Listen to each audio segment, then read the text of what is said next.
Well, ladies and gentlemen, we find ourselves back for another episode and continuing our series of Hermetic philosophy and the Kybalion. And we find ourselves on chapter number 6 entitled The Divine Paradox. Now, this should be the ultimate paradox of the universe, ladies and gentlemen, resulting from the principle of polarity, which manifests or comes into being when the all, the oneness, begins to create.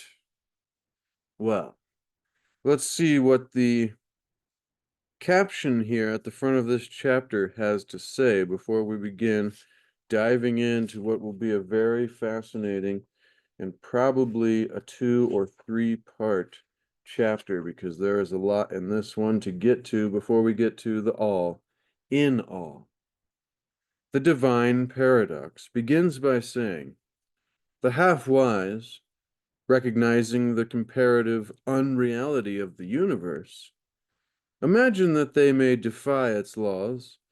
Such are vain and presumptuous fools, and they are broken against the rocks and torn asunder by the elements, by reason of their folly. The truly wise, knowing the nature of the universe, use law against laws, the higher against the lower, and by the art of alchemy transmutate that which is undesirable into that which is worthy, and thus triumph. Mastery consists not in abnormal dreams, visions, and fantastic imagings or living, but in using the higher forces against the lower, escaping the pairs and the pains of the lower planes by vibrating on to the higher. Transmutation, not presumptuous denial, is the weapon of the master. That is a quote of the Kybalion itself on this 6th chapter entitled The Divine Paradox. Very interesting, ladies and gentlemen. But using the higher forces against the lower, escaping the pains of the lower planes by vibrating on to the higher, changing our frequency, resonation, vibration, the principle of vibration. Let us go back and take a look at the 7 principles of Hermetic philosophy. We have the principle of mentalism, which we spoke a lot about a couple weeks ago, principle of correspondence, which we spoke a lot about last week, and now we are coming to the principle of vibration and polarity, which are number 3 and 4 out of 7. The paradox here is that there's a oneness, but then it creates as creating a separateness. We talked a lot about this in the last couple episodes, so be sure to see that. But let us continue now in chapter number 6. Oh, yeah. Thank you for joining me, ladies and gentlemen. I appreciate each and every one of you that spends time here with me on the channel. We are reading this for purposes of teaching and commentary and expanding the mind so that through this increased awareness, we can hopefully increase the quality of our lives and the lives of those around us. This is the paradox of the universe, resulting from the principle of polarity, which manifests when the all begins to create.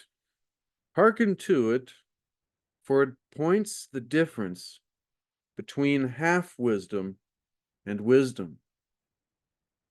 While the infinite all, universal, infinite living mind, as we described it last time, separate from life, finite life and mind, infinite living mind, the universe, its laws, its powers, its life, its phenomena are as things witnessed in the state of meditation or dream.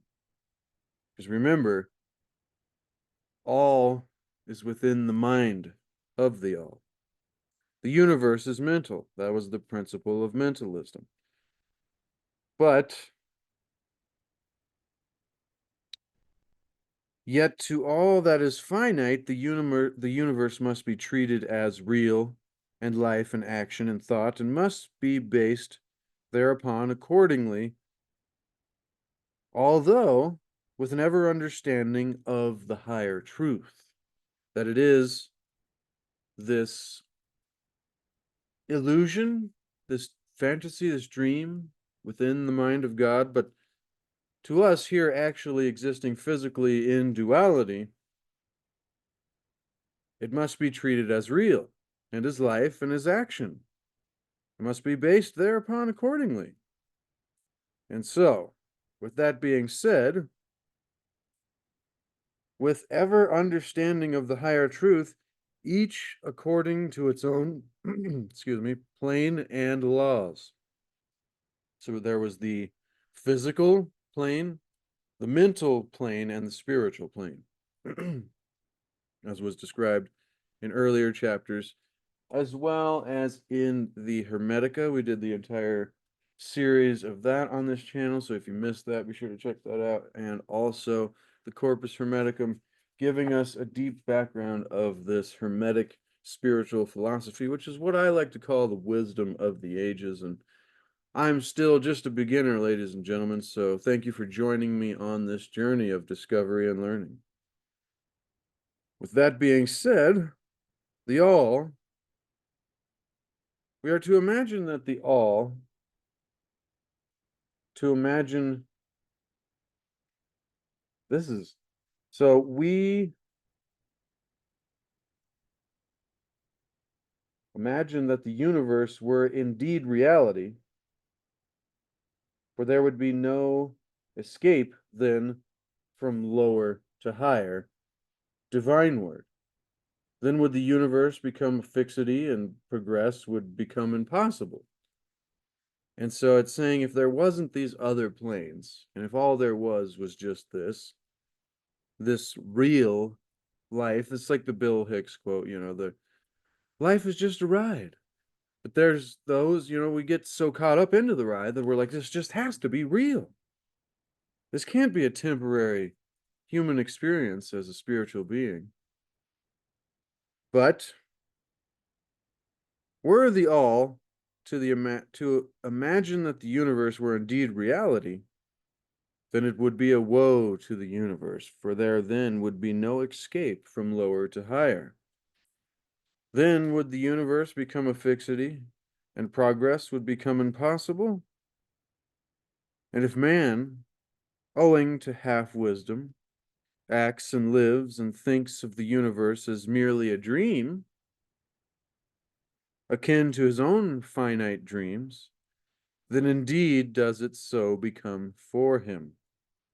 And like a sleepwalker, he stumbles ever around and around in a circle, making no progress, and being forced into an awakening at last by his falling bruised and bleeding over the natural laws which we ignored. This is very deep and poetic the way it's putting it this time. Keep your mind ever on the star, but let your eyes watch over your footsteps, lest you fall into the mire by reason of your upward gaze. Very deep there. So keep your mind open. This once again goes back to what was said earlier about keeping this higher truth. We must treat life in order to function in it properly. I'm already like, what in the world am I going to title this video? I have no idea. Probably just the Divine Paradox, Chapter 6 of the Kybalion. However, but it's like if we must to function properly in life, we must not be the stone Buddha, to where we're just totally meditated and blissed out and gone, to where we won't be able to function properly. And so we must treat life as real and as action and thought. but at the same time with an ever understanding of the higher truth that everything is within the mind of the all, a thought within the mind of God, as akin to our own dreams or meditations and our thoughts, except treating this divine reality, divine mind of God, this experience that we find ourselves in as finite, would be a folly, as was said before. The truly wise, knowing the nature of the universe, use law against laws, and by the art of alchemy transmutate that which is undesirable to that which is worthy, and thus triumph. So remember the divine paradox, that while the universe is not, still it is. How is this possible? Remember ever the two poles of truth, the absolute and the relative, and beware of half-truths. Let us go back to the principle of polarity. This may help us to begin to understand how there can be these pairs of opposites that are seemingly, like one would cancel the other out, excuse me. Everything is dual. Everything has its poles and has its pair of opposites. Like and unlike are the same. Opposites are identical in nature, but different in degree. Now, this is the important part. Opposites are identical in nature, but different in degree. Extremes meet. All truths are but half-truths. All paradoxes may be reconciled. This principle of polarity, ladies and gentlemen, embodies the truth that everything is dual and everything has two poles and its pair of opposites. It explains the old paradoxes that have perplexed us now today and so many throughout the centuries, which have been stated as follows. Thesis and antithesis are identical in nature, but different in degree. The differing in degree and the identical in nature is the important part there. Extremes meet, everything is and isn't at the same time. Now, this is what we were just reading a second ago. How is this possible? It explains that in everything there are opposite aspects, and that opposites are really only the two extremes or different degrees of the same thing, which may vary in many different degrees between them. To illustrate this simply with a metaphor, heat and cold, although opposites, are really the same thing, temperature. Yet the differences consisting merely of degrees of that thing, the oneness, the source, the essence. Look at your thermometer and see if you can discover where heat terminates and cold begins. There is no such thing. And so it is merely a form, variety, or a rate of vibration. And remember the principle of vibration. Everything vibrates, nothing rests. What does that mean? Well, if you missed that, it embodies the truth that everything is in motion, which modern science endorses this idea, and which each new scientific discovery tends to verify. Yet this Hermetic principle and this understanding of frequencies, resonances, vibrations was known thousands of years ago, pardon me, by the masters of ancient Egypt. And I'm paraphrasing all of this from the book, just jumping back and forth wherever my mind's going. Hopefully you're getting value, and thank you for joining me, ladies and gentlemen. I just wanted to give us an introduction to this chapter. So next week we can go full all the way in. But this principle of vibration related to the previous principle of polarity that we were just discussing, it explains that the differences between the different manifestations, so the different degrees of the poles, or the varying degrees of the oneness, the difference between different manifestations of matter, energy, mind, and spirit result largely from varying rates of vibration. From the all, which is pure spirit, probably highest vibration, all the way down to the grossest form of matter, all is in vibration. The higher the vibration, the higher the position in the scale, the lower the vibration, obviously, the lower the position in the scale. So then we can talk about that this so-called heat and cold, simply two poles of that which we call temperature. And the phenomena attendant thereupon are creations of the principle of polarity, and obviously coming from vibration. You can see how these principles and these laws can begin to explain the nature of reality, and that's what we're attempting to do here. What's the difference between sharp and dull, hard and soft, noise and quiet, high and low, positive and negative? These are all paradoxes. The same principles operate on the physical plane as they do upon the mental plane and the spiritual plane. Let us take the radical example of that of love and hate.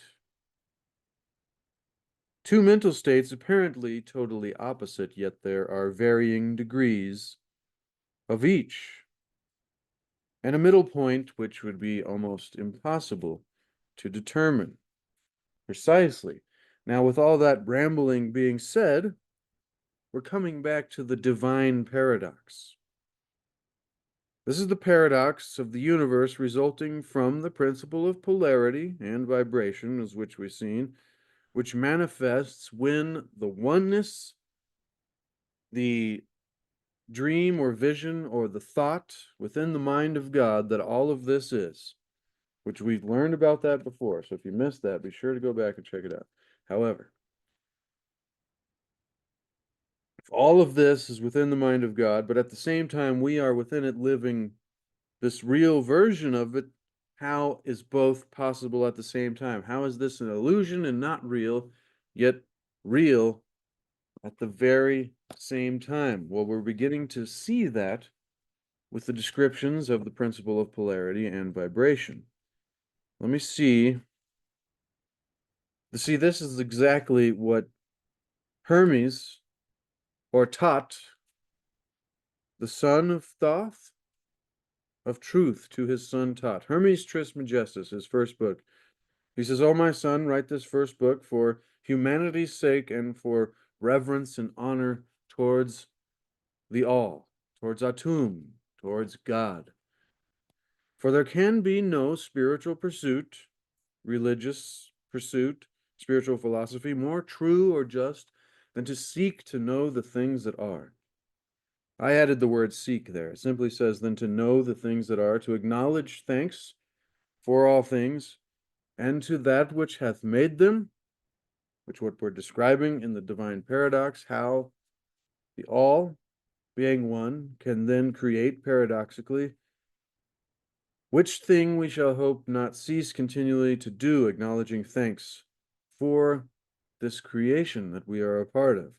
But then the most perfect question is asked, what then should a man do, O Father, O Hermes, O Thoth, to lead our life well, seeing that there is nothing true here, that there is nothing really real, that this is all a vision? And Hermes responds and says, "I have just told you." No, I added that. He says, "Be pious and spiritual, O my son, For he or she that does so is the best and highest philosopher, and without philosophy it is impossible ever to attain to the height and exactness of reverence and honor, of piety, of spiritual pursuit and religion. But we that shall learn and study the things that are, and how they are ordered and governed, which we are doing. So once again, thank you for being here.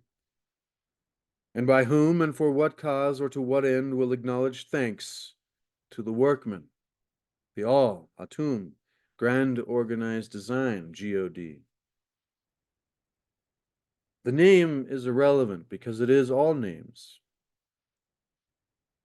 And he that gives thanks shall be pious or religious, and he that is religious shall know both. See, to me, religious there means of a spiritual pursuit. Religion is something far different, as we know if you're here on this channel. But we shall know both where the truth is and what it is, and learning that we will be yet more and more spiritual. But the simple point there was that what then shall we do to lead our life well, seeing that there is nothing here true?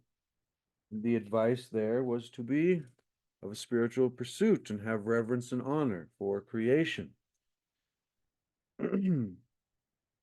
Because remember the divine paradox that while the universe is not, it is. And remember ever the two poles of truth, the absolute and the relative, and beware of the half-truths. What Hermeticists know as the law of paradox is an aspect of the principle of polarity. The Hermetic writings are filled with references to the appearance of the paradox in the consideration of the problems of life and being. The teachers are constantly warning their students against the error of omitting the other side of any question. See, this is very important to me, I think, because there's a lot of theories and ideas and beliefs and philosophies that omit the other side so often of any question. And there's a great axiom that comes to us from a very great philosopher. I forget exactly who it was. If you remember, then please leave it below, but it's something of the sort of a quote that says, "It is the sign of a very intelligent mind to have the ability to hold two opposing ideas at the same time." Is the earth flat? Is it what we've always been told in a planet? I mean, it could be a laughable debate of any sort. Did the Wild West ever exist, or was that a story? I mean, you could come up with anything, as out there as it is. But we have been warned by the Hermeticists, the teachers, of the error, warned against the error of omitting the other side of any question. And their warnings are particularly directed to the problems of the absolute and the relative. Now, if you don't remember, absolute and relative is kind of like objective and subjective. And so there's that in the physical realm with which we can tangibly measure and observe and create results. There is that in the mental and the spiritual realm with which we can see effects and causes, but it's difficult to measure and study. It's difficult to predict, and so therefore it goes from the realm of, what did it say, particular, absolute and relative, or subjective and objective. which perplexes just about everybody, including all students of philosophy, and which cause so many to think and act contrary to what is generally known as common sense, quote unquote. And we caution all students, including myself and ourselves, to be sure to grasp the divine paradox of the absolute and relative, lest we may become entangled in the mire of the half-truth, which this in view, with this idea in view, this particular lesson has been written for this. And it says, read it carefully, ladies and gentlemen. The first thought that comes to the thinking man or woman, after we realize this truth, that the universe is the mental creation of the all.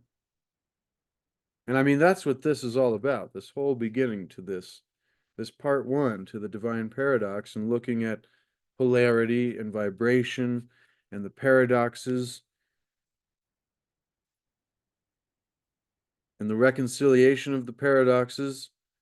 This all comes out of that realization, that personal revelation, is that, wow, wait a minute, ladies and gentlemen, everything that we are a part of, existing within, connected to, as much as it seems to be separate from us. Hello, the kitten scared me. She was ready to get in the video. Huh, Brains? Huh, Brains? What are you doing? Are you saying hello today? But it's like this thought that even the kittens, we are one. We are a part of this oneness. That is a creation, a mental creation of the all within the mind of the all. But so let me read that again. The first thought that comes to those of us that, oh no, oh boy. I tell you, nothing like a quality interruption and distraction, ladies and gentlemen, but that's just fine. These paintings fall over almost every video I do. I need a better way to set them up. However, principle of polarity, the other side of any question. Remember, everything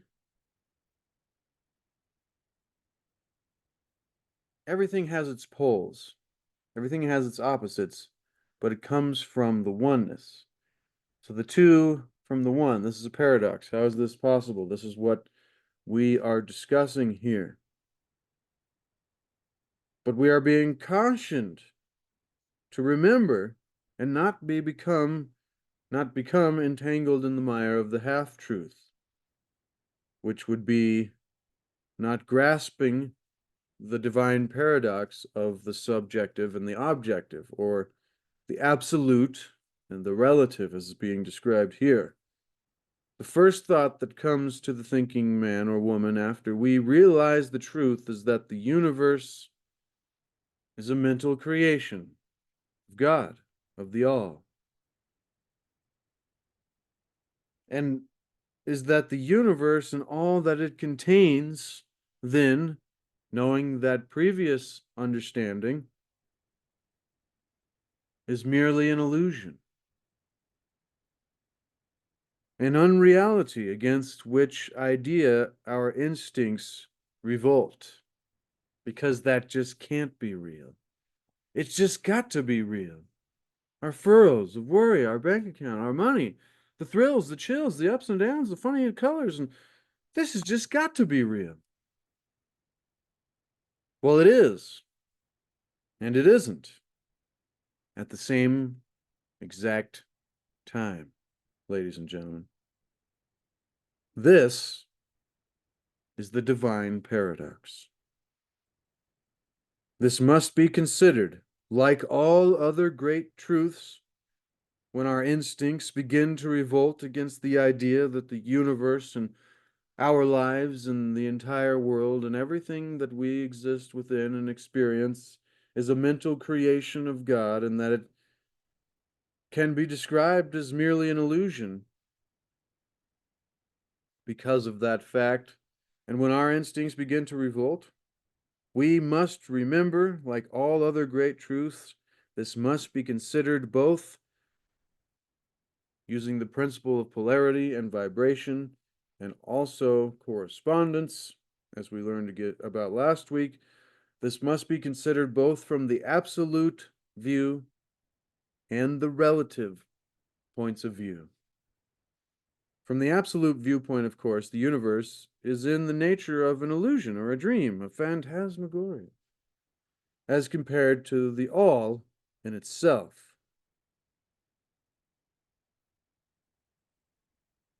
Now, philosopher, metaphysician, scientist, theologian, mystic, sage have thought on this idea for many centuries.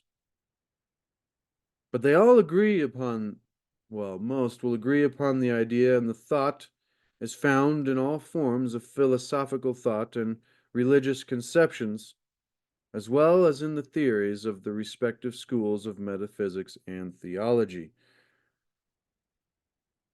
For the element of impermanence and change, finiteness, substantiality, must be connected with the idea of a created universe when it is contrasted with the idea of the all. No matter what our beliefs may be concerning both. This, ladies and gentlemen, is just the taste and just the beginning to our introduction to the divine paradox. Wow, ladies and gentlemen. Like all other great truths, not half-truths, this must be considered both from the absolute and the relative points of view. Wow, ladies and gentlemen. We'll leave it there for now. We'll drop right off without much ramblings because there's a lot to go into in the future in that one, ladies and gentlemen. I'm super excited to continue discovering the divine paradox because this is where it starts to ask and answer and ask more of the greatest questions. So for now, we'll leave it there.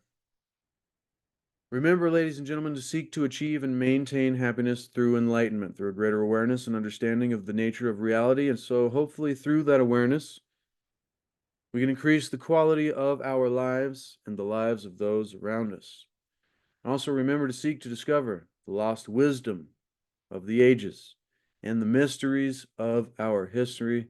And also remember there is no way to happiness. Happiness is the way. It is the ability that we must create within ourselves to bring to life, and then all the things we've been telling ourselves, oh, when I get this much and have, I'll finally be happy, becomes irrelevant because then we are there. Hopefully, the entire journey is wonderful. Be sure to expand the description to get this book as well as the Hermetica and the Corpus Hermeticum. I'm dropping my bookmarks. That's fine. Get these for yourself so you can put it on your shelf. Follow along in the future episodes as well for personal reference at any time. There's a link below the video in the description box so you can get that, as well as a link to my Etsy shop and my landscape paintings, as long as they don't keep falling over. That's funny, ladies and gentlemen. Also, a link to C60 Purple Power, the ultimate antioxidant known to man. Nobel Prize winning. Give yourself the gift of health. I also just started a Patreon. I figured I could start doing extended content that may not be, you know, the right format for here on YouTube. I could go through quite a bit more and go back and extrapolate on things. If that's something you're interested in, let me know. Join me over on Patreon. Help support the work that we do here to keep us going. All right. Thank you so much, ladies and gentlemen. I love and appreciate each and every one of you. Until next time, be the change that you want to see. Be the example that you want to set. No, no, no, no, no, no.